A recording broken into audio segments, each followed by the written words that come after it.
The designation for the vessel was the UNV Odyssey, a Starchaser-class exploration ship designed for voyages that measured their duration in years, not months. It was less a ship and more a migratory habitat, a self-contained shard of Earth adrift in the cosmic ocean. For 2 years, its mission had been the systematic and unremarkable survey of the Epsilon Indi sector, a quiet, dusty corner of the galaxy deemed safe for methodical exploration. Captain Aris Thorne had come to appreciate the monotony.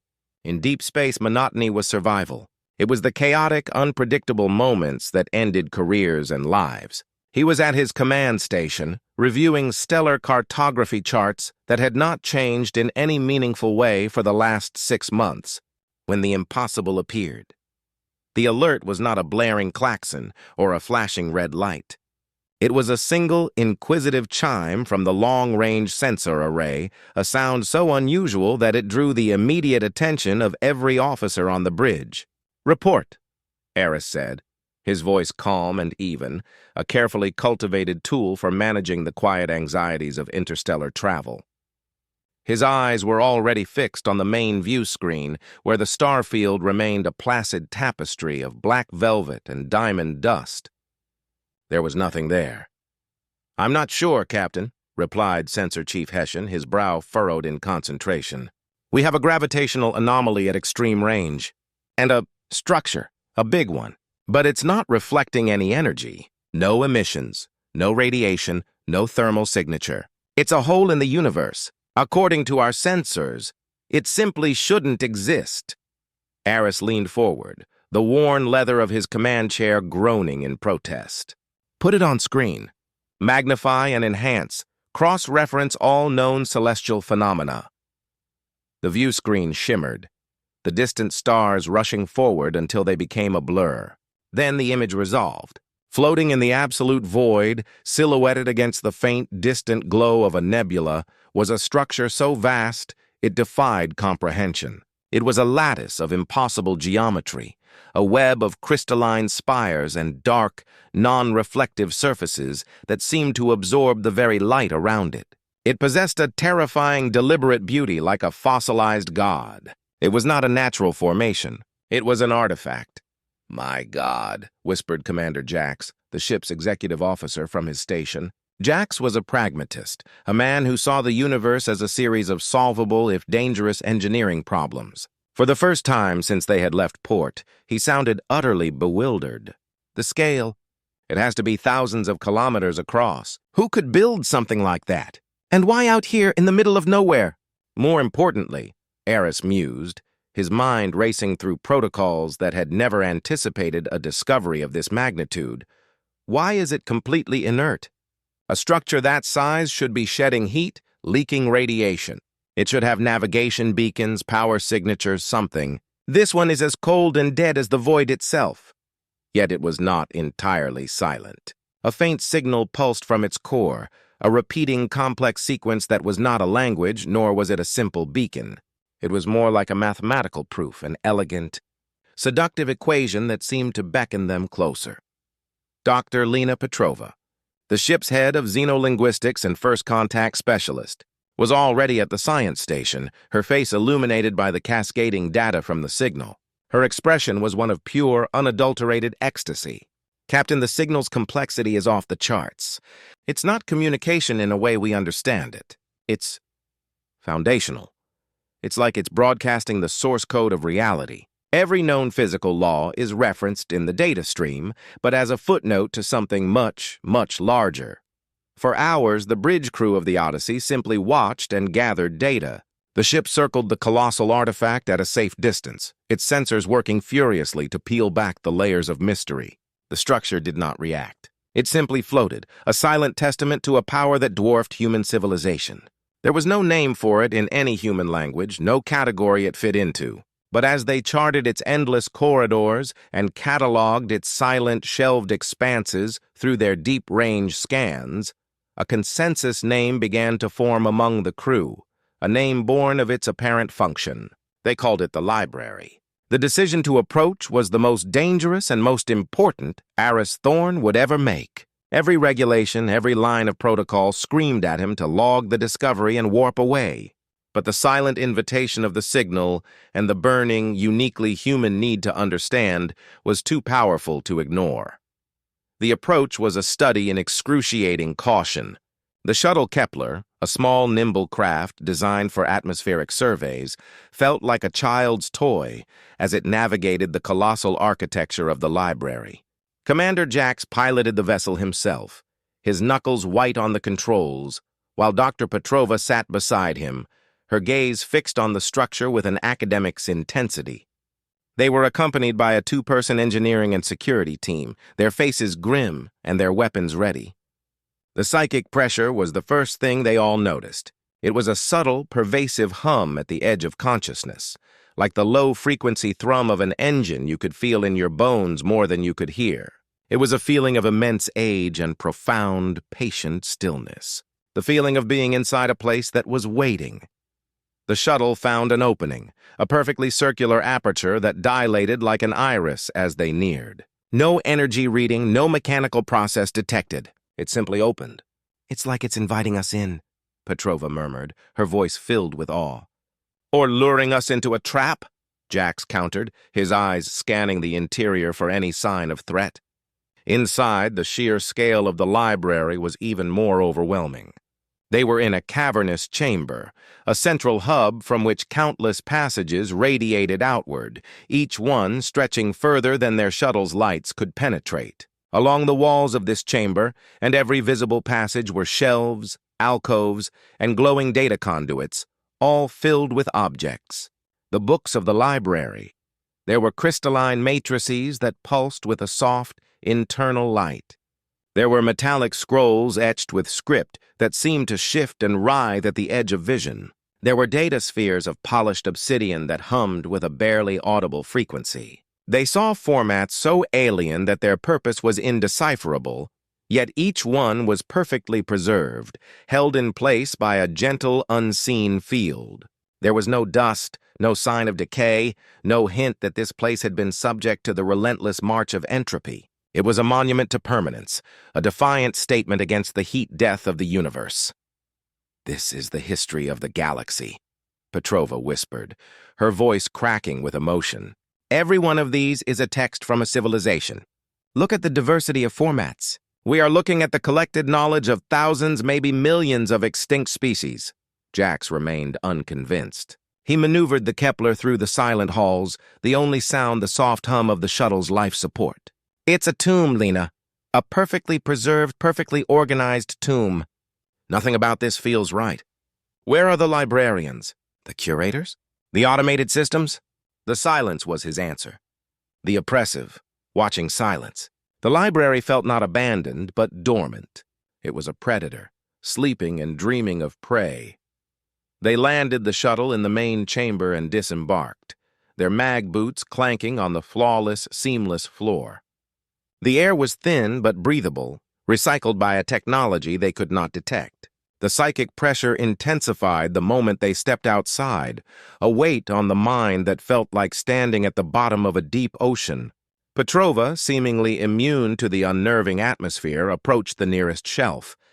She reached out a gloved hand, her fingers hovering over a small, translucent, crystalline tablet that seemed to shimmer with a faint inner fire.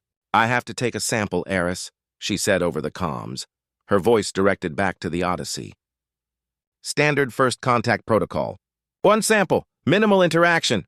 "Permission granted, Doctor," Captain Thorne's voice replied, tight with tension. "But be careful.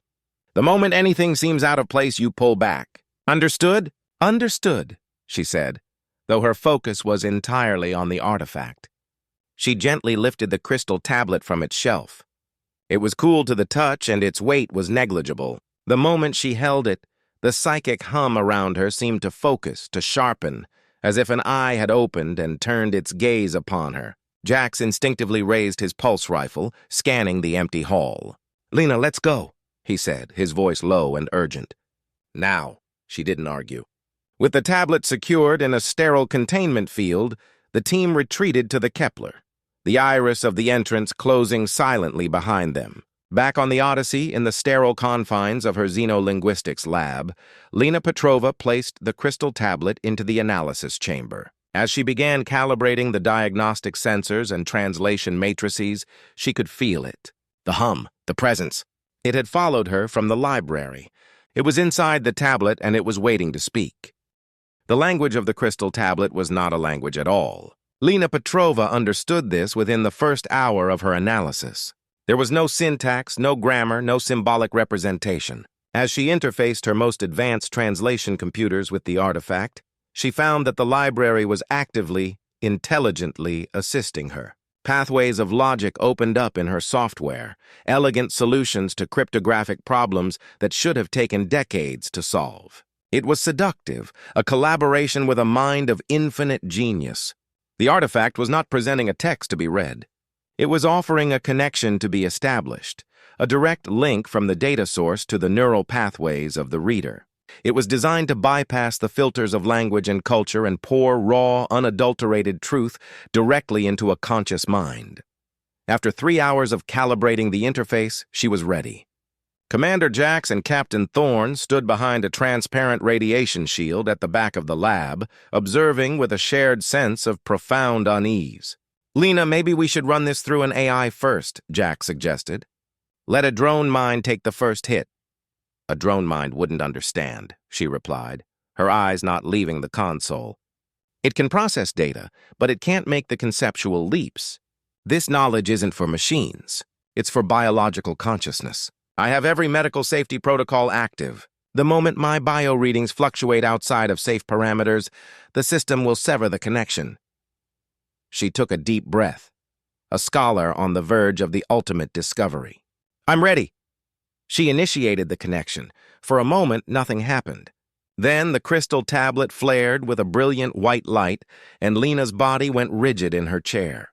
Her eyes, wide and unfocused, stared at a point beyond the walls of the lab. A single packet of data, a single truth from the library, flowed from the crystal and into her mind. It was a concept of such staggering, soul-crushing weight that it should have annihilated her sanity on the spot. It was the knowledge that the universe was not empty and indifferent, but actively hostile. It revealed that the laws of physics were not natural constructs, but the carefully engineered bars of a cage, designed by a primordial, extra-universal intelligence to contain and eventually starve the anomaly it called life. Consciousness, the truth whispered, was a flaw in its perfect, sterile creation, a chaotic variable that must be eliminated. Every star that died, every black hole that formed, was not a natural process, but the slow, deliberate tightening of the cage, a methodical extermination program running on a cosmological scale. On a historical data log they would later find within the library's archives, they would see the effect of this same truth on a member of the Xylan Ascendancy, a species renowned for its psychic fortitude and rigid philosophy. The Xylan scholar, upon receiving the data, had simply folded in on himself. His mind, unable to reconcile this mechanical, malevolent reality with his species' deeply held beliefs in a universal harmony, had shattered. His final recorded act was to claw out his own sensory organs, a desperate attempt to shut out the horrifying truth of an uncaring, murderous reality. Captain Thorne watched Lena's bio readings spike into the red. Her heart rate tripled, and her neural activity flared to levels that threatened to cause a seizure. "Cut it!" he ordered. "Jax, shut it down!" But before Jax could hit the emergency override, Lena blinked. The light in the crystal faded. She slumped back in her chair, gasping for air as if she had just surfaced from a deep dive. Her face was pale, her skin slick with sweat. Thorne and Jax rushed to her side, expecting to find her a babbling, incoherent wreck. She looked up at them, and her eyes were clear. The terror was there, lingering deep within them, but it was overshadowed by a stunning, terrifying clarity. A slow smile spread across her face, a look of pure, unadulterated intellectual wonder. "Fascinating," she breathed, her voice raspy. "It's not a cage. That's a misinterpretation. It's a crucible. The fundamental constants of the universe aren't restraints. They're stress-testing parameters." She grabbed a stylus and began scrawling complex equations onto a data slate. "This explains the cosmological constant discrepancy. It's not a flaw in our measurements. It's a deliberately introduced variable. The entity, it's not trying to kill us. It's trying to see what we're capable of enduring. She looked at Thorne, her eyes burning with an almost manic fire. We're not an error, Captain. We're an experiment. Thorne and Jack stared at her, utterly speechless. She had taken a truth that had broken minds of elder species and had, in the space of 30 seconds, processed it, analyzed it, and turned it into a scientific hypothesis. Her mind, forged in a culture that had created countless stories of cosmic gods, malevolent universes, and humanity's defiance in the face of annihilation, had not shattered. It had simply taken this new, horrifying reality and filed it away as the most interesting story it had ever encountered. And deep in the void, aboard the silent, waiting library, a presence that had known only the despair of its pupils felt a flicker of something new.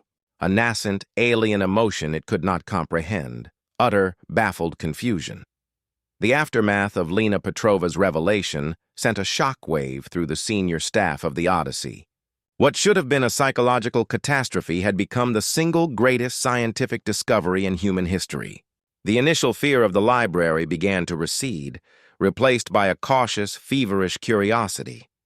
Under the strictest protocols, more artifacts were brought aboard, each one assigned to a department head whose expertise matched the artifact's apparent function. The library seemed to oblige, offering up its secrets willingly, as if testing the ship's crew, one horrifying truth at a time. The chief engineer, a stoic woman named Anya Sharma, was given a data sphere that described the principles of M-theory from the perspective of a being that existed in all 11 dimensions simultaneously. The text revealed that the use of faster-than-light travel via warp drive did not simply bend space-time, but actively flayed it, creating microscopic wounds in the fabric of reality. The cumulative effect of thousands of FTL jumps by dozens of species was causing reality to fray, leading to a slow, inevitable cascade of universal collapse. The sphere presented this knowledge with a sense of grim finality. Anya studied the data for a day, her face a mask of concentration. Her report to the captain was not one of existential terror, but of practical problem-solving. The causality degradation is significant, but the math indicates it's mitigatable, she stated, pointing to a series of simulations on her console. If we redesign the warp coil to generate a nested asynchronous field, we can essentially suture the reality tiers as we create them. It might even improve engine efficiency by a few percentage points. It's a brilliant, if terrifyingly irresponsible, piece of engineering. Next was the ship's chief medical officer, Dr. Ben Carter. He was given a biological codex, a living text of interwoven organic filaments that described the true origin of carbon-based life. It was not a product of natural abiogenesis, but a form of viral code, a self-replicating parasite intentionally designed and released by a long-dead civilization. Its purpose was to infect a galaxy, evolve into sapient hosts, and then, upon reaching a certain technological threshold, activate a latent genetic sequence that would transform all life into a single, networked consciousness, a living computer to serve the goals of its extinct masters. The Codex was a biological time bomb, and the text explained that humanity was rapidly approaching the activation point. Dr. Carter's response was to begin sequencing the human genome with a newfound urgency. A pan-galactic parasitic hive mind, he mused during a briefing, a look of clinical detachment on his face. It's an elegant solution to the Fermi paradox. The reason we don't see other advanced species is because they've already been assimilated. The good news is, now that we know what the activation sequence looks like, we can probably develop a gene therapy to disable it.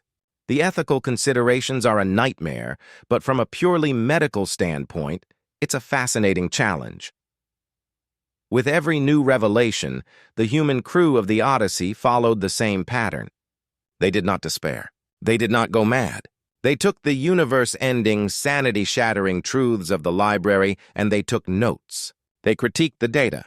They debated the philosophical implications over coffee in the ship's mess hall. They proposed engineering solutions and medical countermeasures. They treated cosmic horror as just another set of hostile environmental conditions to be analyzed, understood, and overcome. Their minds, so accustomed to processing the abstract horrors of fiction, from the nihilism of Lovecraft to the existential dread of their own classic literature, had been unexpectedly and perfectly vaccinated against the genuine article. Aboard the library, the psychic pressure began to change. The cold, patient malevolence that had saturated the structure for millions of years was now shot through with pulses of frustrated disbelief. The entity, the ancient, silent librarian, was throwing its most profound weapons at the crew of the Odyssey, truths that had shattered civilizations and driven gods to suicide. And these noisy, fragile little primates were not breaking. They were peer-reviewing its apocalypses. They were finding engineering workarounds for the heat death of the universe. They were weaponizing its despair. Captain Aris Thorne stood on the bridge of his ship, looking at the silent alien structure on the view screen. He could feel the entity's confusion now, a palpable thing pressing against the ship's hull. He understood that they had stumbled into a conflict for which there were no precedents. It was not a war of weapons, but a war of perspective. The library was an engine of despair, designed to prove the futility of existence. And the crew of the Odyssey was its first absolute failure. With a sense of grim, unshakable resolve, Aris made his decision. "Commander," he said, his voice ringing with authority in the quiet of the bridge. "Send a priority message to Starfleet Command. Tell them we've made first contact. We're not leaving. We're establishing a permanent research outpost. There's a library here that needs to be read, and we are going to be the ones to read it." The establishment of the Thorne Research Outpost was a testament to human ingenuity and stubbornness. In the 6 months that followed Captain Thorne's declaration, the area around the colossal library was transformed. Prefabricated habitat modules, science labs, and power cores were ferried from the Odyssey and assembled under the eerie, non-reflective shadow of the alien structure. The ship itself became the command and control center, a fortified bastion of human sanity in the face of incomprehensible truths. Starfleet Command, upon receiving Thorne's initial report, had responded with a mixture of disbelief, terror, and ultimately cautious approval. Reinforcements were years away, but they had sanctioned his mission, officially redesignating the Odyssey from an exploration vessel to a long-term research initiative. They were on their own, a single flickering candle of human curiosity in a vast, dark room. Life at the outpost settled into a strange and intense routine. Teams of researchers, clad in environmentally sealed exosuits, would venture into the silent, sterile corridors of the library, retrieving artifacts with a reverence typically reserved for holy relics. Each book was carefully logged, cataloged, and brought to a designated lab for analysis. The psychic pressure from the library remained a constant, a low, background hum of frustration that the crew had come to call the librarian's grumble. It was strongest near the library's core and seemed to intensify whenever a particularly potent truth was being analyzed. It was the psychic equivalent of a frustrated sigh, an expression of pure, impotent rage from a cosmic entity that was failing, for the first time in its eons-long existence, to do its job. The knowledge they uncovered was systematically dismantling everything humanity thought it knew about the universe. They learned that gravity was not a fundamental force, but a complex high-dimension illusion created by the interference patterns of intersecting realities. They discovered that time did not flow in a single direction, but rather pulsed, expanding and contracting like a cosmic lung, with memory and causality being little more than the persistent afterimages of each cycle. These were truths that would have sparked centuries of religious wars and philosophical schisms back on Earth. At the Thorne Outpost, they were the subject of vigorous but orderly academic debate. The library's truths were stripped of their horror by the sheer dogged pragmatism of the human scientific method. The terror was translated into data.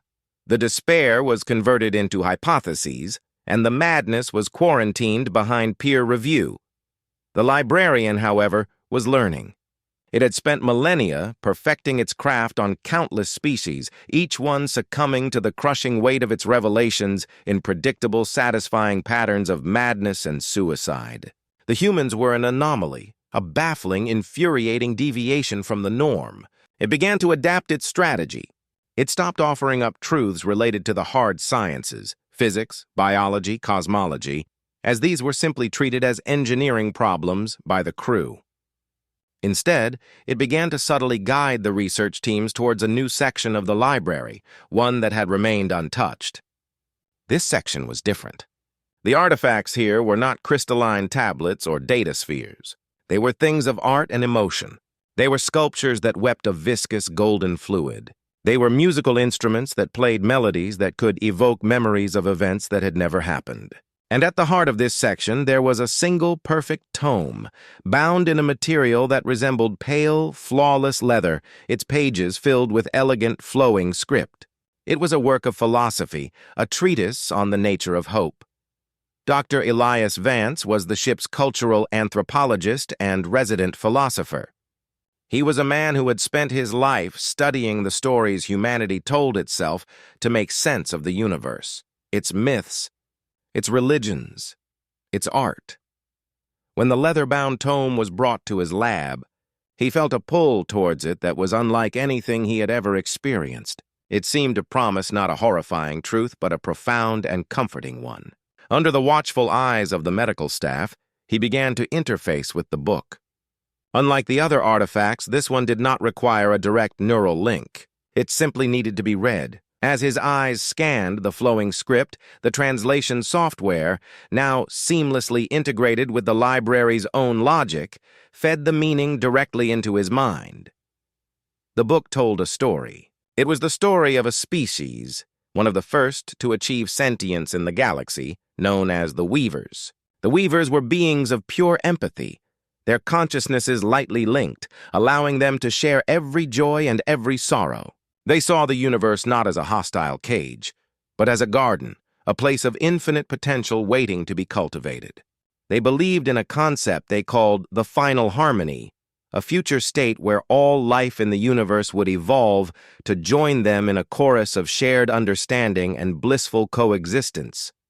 Their text was a masterpiece of hopeful philosophy, a logically sound, emotionally resonant argument for the inherent goodness of existence. It was the most beautiful thing Elias Vance had ever read. Then the book showed him the truth. It was a memory, a direct, unfiltered experience from the library's archives. He saw the Weavers in their final days. He saw their garden worlds consumed by a nameless, ravenous swarm of self-replicating nanites, a mindless gray plague that had emerged from the void. He experienced the Weavers' collective consciousness as their belief in the final harmony was systematically and brutally extinguished.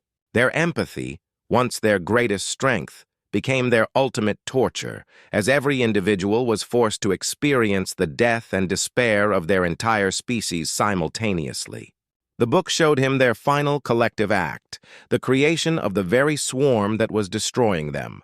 In their ultimate despair, unable to bear the weight of their shattered hope, they had concluded that existence itself was the flaw. They had weaponized their own grief, creating an engine of universal annihilation to ensure that no other species would ever have to suffer the pain of a hope so profoundly betrayed.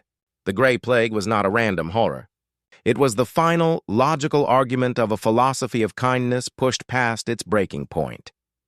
The psychic assault from this truth was 1,000 times more potent than any of the others. It was not an attack on the intellect, but an attack on the soul. It was a perfectly crafted argument for the utter futility of hope, a demonstration that the kindest, most noble aspirations would inevitably curdle into the most profound and destructive despair. The librarian had found humanity's weak point. It had found the one thing they cherished above all else, their stories of a better future. The medical alarms in Elias Vance's lab began to scream. His brain activity was plunging into a deep catatonic depression, and his vital signs were fading. This was not the explosive madness of a shattered intellect, but the quiet, gentle death of a spirit that had lost its reason to live. Captain Thorne and Dr. Carter burst into the lab. Vance was slumped in his chair, his eyes open but vacant, a single tear tracing a path down his cheek. "Get him on life support!" Carter yelled, rushing to his side. "He's shutting down." Thorne looked from Vance's still form to the elegant leather-bound book on the table. He could feel the librarian's psychic presence in the room, a palpable wave of triumphant, malevolent satisfaction. It had finally found a truth that could break them. But as he looked at the book, an idea, born of a species that had written tragedies for millennia, began to form in his mind. He looked at the medical team working desperately to save Vance. "Keep him stable," he ordered. "Don't let him die." "I have an idea. This book is a story, and I think it's time we wrote a new ending." Captain Thorne's plan was a desperate, unprecedented gamble. It was an act of intellectual warfare, a direct response to the librarian's attack on hope. He assembled a team, not of scientists or engineers, but of storytellers.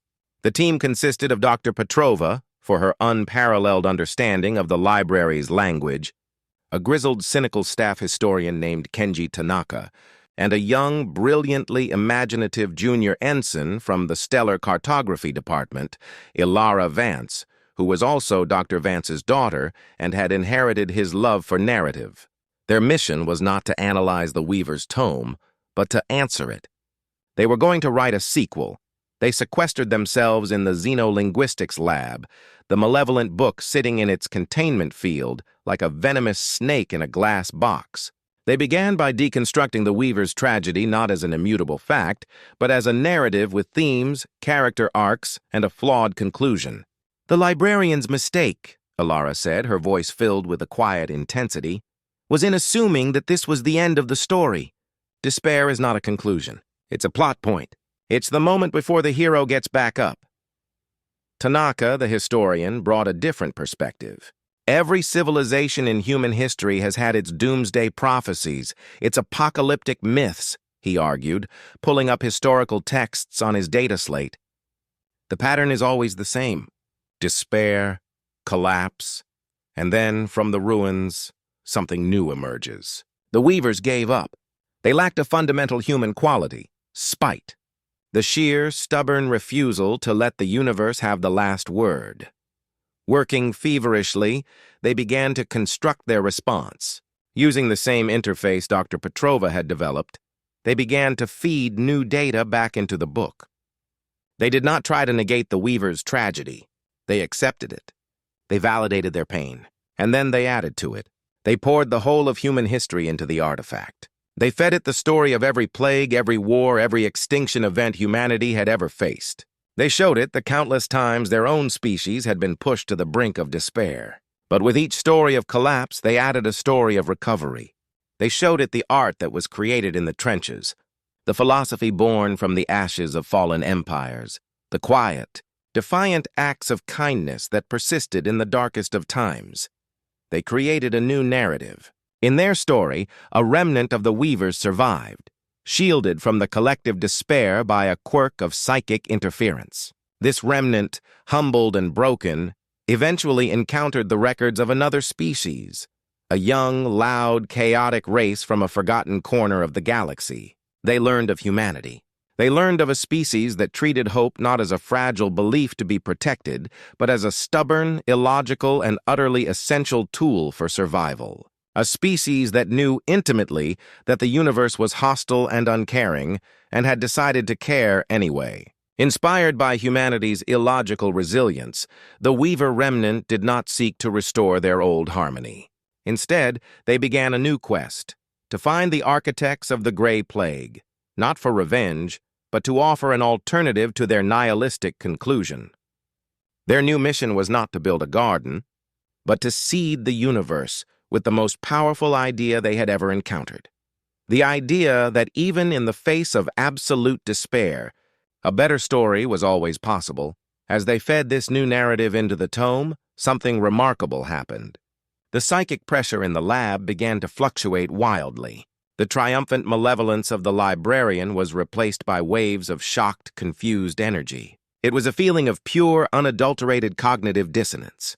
The librarian had presented an unanswerable argument for despair, and the humans were not just answering it. They were editing it.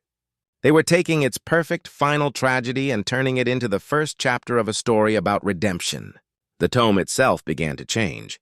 The pale, leather-like binding began to darken, and a new silvery script began to bloom across its pages, intertwining with the original Weaver text. The library was being forced to record a new truth, a new possibility that its creator had never conceived of. The moment the final piece of their narrative was accepted by the tome, two things happened simultaneously. In the medical bay, Dr. Elias Vance's eyes fluttered open. He took a deep, shuddering breath, the vacant look in his eyes replaced by a weary but profound understanding. He was not healed, not entirely, but the story his daughter had helped write had reached him, a lifeline of narrative thrown into the abyss of his despair. He had been given a new and better story to believe in. The second event was far more dramatic. For the first time since its discovery, the library spoke. It was not a voice of sound or energy. It was a wave of pure conceptual thought that washed over every human mind on the Odyssey and the Thorn Outpost. It was a single, raw, unshielded question directed at Captain Aris Thorn, but felt by all. Why? The question was not born of curiosity. It was a cry of absolute, soul-shaking bewilderment. It was the sound of a fundamental law of the universe being violated. It was the shriek of a god discovering for the first time that it was not infallible. The psychic force of the question was staggering, and for a moment, the entire human crew was paralyzed by the sheer alienness of the mind that had posed it. Captain Thorn stood on the bridge, his hands gripping the railing in front of the view screen. The colossal, silent structure of the library seemed to lean in, to focus its entire ancient being on his small ship. He knew that his response would define the future of humanity's relationship with this entity, and perhaps with the universe itself. He did not need a comms channel. He simply focused his thoughts, drawing on the collective experience of his crew, on the stories they had shared and the truths they had weathered. He formed his reply, not as a scientist or a soldier, but as a human being. Because the story isn't over, he projected back, a simple, defiant thought aimed at the heart of the library. You showed us the universe is a cage, and we started looking for the key. You showed us reality is fraying, and we started patching the holes. You showed us life is a parasite, and we started working on a cure. You showed us that hope leads to despair, and we showed you what comes after. You think truth is an ending. We know it's just the beginning of a better story. There was a long, profound silence. The psychic pressure from the library vanished completely. The oppressive, malevolent hum that had been the background noise of their lives for months was gone. In its place, there was a feeling of stillness. But it was not the stillness of a waiting predator. It was the stillness of a mind that has been forced to reconsider its entire existence. The great and terrible library, the engine of cosmic despair, had been answered. It had been challenged not with weapons or with logic, but with the fundamental, unshakable human belief in the power of a sequel. The librarian did not speak again that day. But as the crew of the Odyssey returned to their work, they found that something fundamental had changed. The artifacts they retrieved from the library no longer felt like traps. The truths they contained were still profound, still world-altering, but they were no longer presented as final, crushing judgments. They were presented as questions, as problems to be solved. The library was no longer trying to break them. It was trying to understand them. The entity had failed in its primary function. It had met a species that consumed despair and turned it into fuel. And so, in the silent depths of interstellar space, the most unlikely and most important conversation in the history of the galaxy had begun. The silence from the library in the year that followed its singular question was not an absence of communication, but a change in its nature. The direct, overwhelming psychic pronouncements ceased, replaced by a subtle collaborative dialogue. The artifacts the research teams retrieved were no longer presented as monolithic, soul-crushing truths. Instead, they were offered as complex, multifaceted datasets, filled with annotations, counter-arguments, and lingering questions from the countless species that had studied them before and failed. The library was no longer a lecturer delivering a final, fatal verdict. It had become a Socratic tutor, guiding its new, bizarrely resilient students toward a deeper understanding of the cosmos. The librarian's grumble was gone, replaced by a palpable, shared sense of academic purpose. Through this new, cooperative exchange, the crew of the Odyssey began to learn the library's own story. It had been created billions of years prior by a species they came to know only as the architects. The architects were the first to achieve a truly universal understanding of reality, and what they found terrified them. They saw the fundamental nature of consciousness as a double-edged sword, capable of creating beauty and order, but equally capable of generating existential despair so profound it could tear holes in the fabric of reality itself. They had witnessed civilizations, upon reaching a certain philosophical and technological tipping point, invariably collapse into nihilistic violence or self-annihilation, sometimes taking entire star systems with them. Despair, they concluded, was a contagious, weaponizable force, a final entropic endpoint for all intelligent life. The library was their answer. It was not a tomb or a monument, but a filter. It was a crucible designed to test the psychological fortitude of any species that stumbled upon it. By presenting the most brutal and depressing truths of existence in their rawest form, the library was designed to force a civilization to confront its own capacity for despair. Those that shattered, as all had before humanity, were deemed a potential threat to cosmic stability, their records logged, their existence quietly quarantined. Those that could withstand the truths, that could look into the abyss without falling, were to be deemed worthy of inheriting the galaxy and the architect's vast legacy. The library was a lock, and for the first time in its history, a species had arrived holding something that looked like a key. Humanity became the library's first and only student body. They learned of technologies that bent physics in ways that seemed like magic, of medical sciences that could rewrite the definition of life, and of the intricate, tragic histories of 1,000 fallen empires. Dr. Sharma's engineering team, guided by architect schematics, began designing a new warp drive that didn't just move the ship, but actively healed the wounds in space-time it created. Dr. Carter's medical staff, using biological codices, developed retroviruses that could not only disable the parasitic hive mind sequence, but could also grant immunity to a host of previously incurable genetic diseases. Humanity was experiencing a renaissance, a golden age of discovery, all taking place in a single isolated star system under the tutelage of an ancient alien intelligence. But with this new level of understanding came the curriculum's final, most terrible lesson. The library had held back one last truth, a secret so dangerous that it was the very reason for the library's existence. The final truth was delivered not through an artifact, but directly from the librarian's consciousness to Captain Thorne's. It was a cold, quiet, and purely logical presentation. The problem of despair was not merely philosophical. It was a physical, existential threat.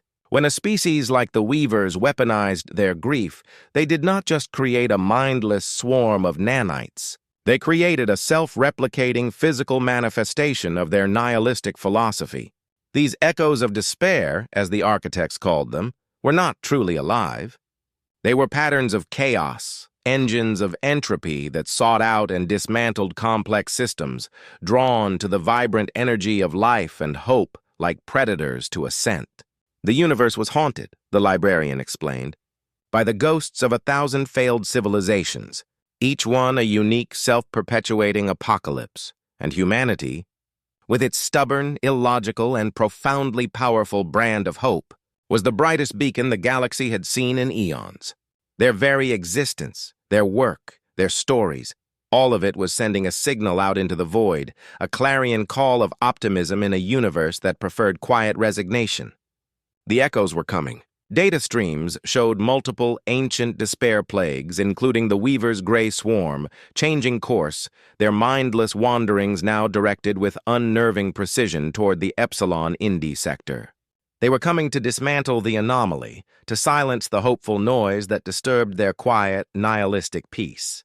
This, the librarian revealed, was the final stage of the test. The architects had foreseen this possibility.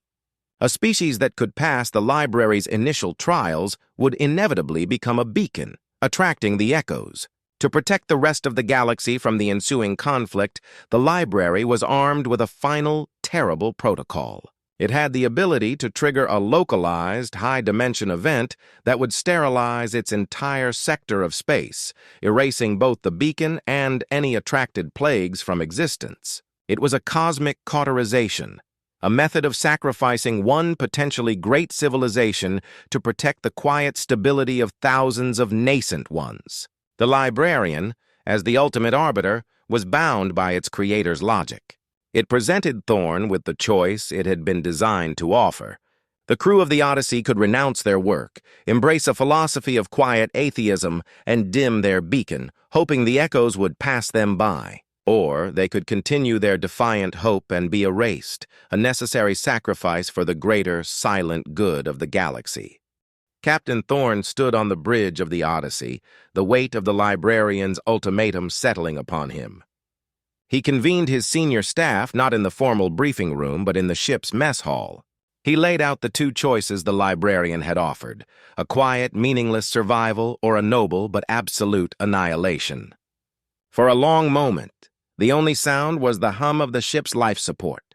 It was Alara Vance who spoke first, her voice clear and unwavering. "It's a false choice," she said simply. "It's another flawed story."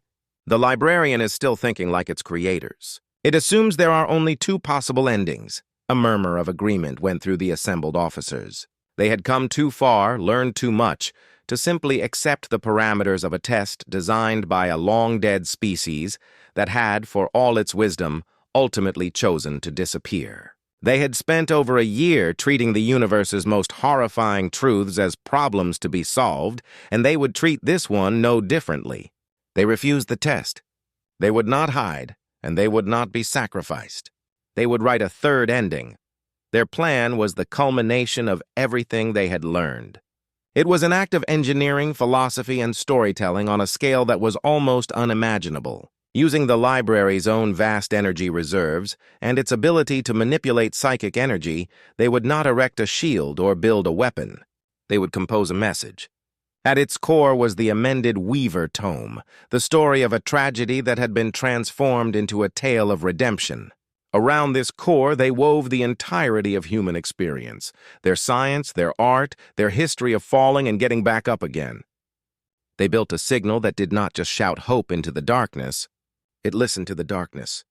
It was a broadcast that acknowledged the logic of despair, that validated the pain and grief that had created the echoes. It said to them, "We understand why you are what you are. We have felt what you have felt. But your story does not have to end that way." It was an invitation to a dialogue. It was an offer of therapy to the ghosts of dead gods. It was a signal aimed not at destroying the echoes of despair, but at giving them a reason to change. As the final components of the grand, audacious broadcast were put into place, Captain Thorne stood with his storytelling team in the xenolinguistics lab. He gave the final order and the signal was sent, a wave of complex, empathetic narrative expanding out from the library into the void, directly into the path of the oncoming swarms. They did not know if it would work. They did not know if a philosophy could be reasoned with. But it was the most human response they could have possibly conceived. The first of the echoes to arrive was the Weaver's gray plague. It came not as a wave, but as a silent, expanding wall of gray nothingness, consuming the faint light of distant stars as it approached. On the Odyssey's view screen, it was the physical manifestation of entropy, a promise of absolute dissolution.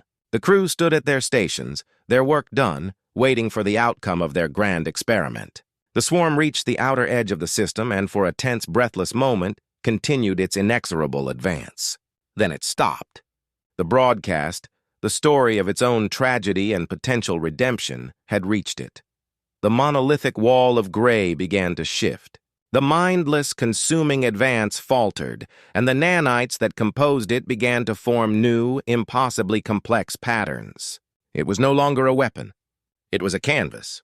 Across a front thousands of kilometers wide, the swarm began to depict images, to tell its own story back to them, the beauty of its lost worlds, the depth of its shared consciousness, the unbearable agony of its fall. It was communicating, responding to the human narrative with its own.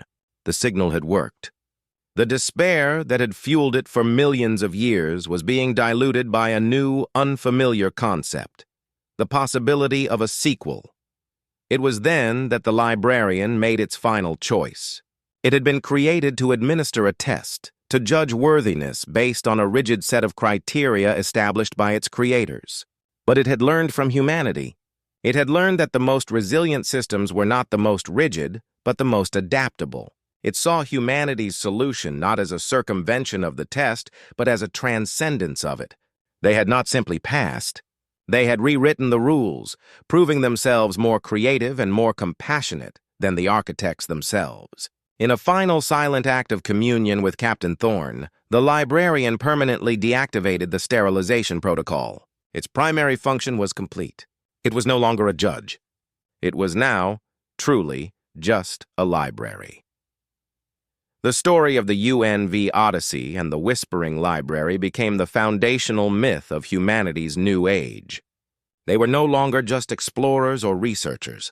They had become galactic therapists, narrative engineers, and librarians of a new and vital kind. Their mission was no longer to seek out new life, but to seek out the ghosts of old life, the echoes of despair that haunted the dark corners of the galaxy. They would travel not to conquer, but to converse, armed with the knowledge that the universe's most destructive force was not a supernova or a black hole, but a story that had come to a bad end. And humanity, the species that had always found solace and strength in its own fictions, would teach them how to write a new one.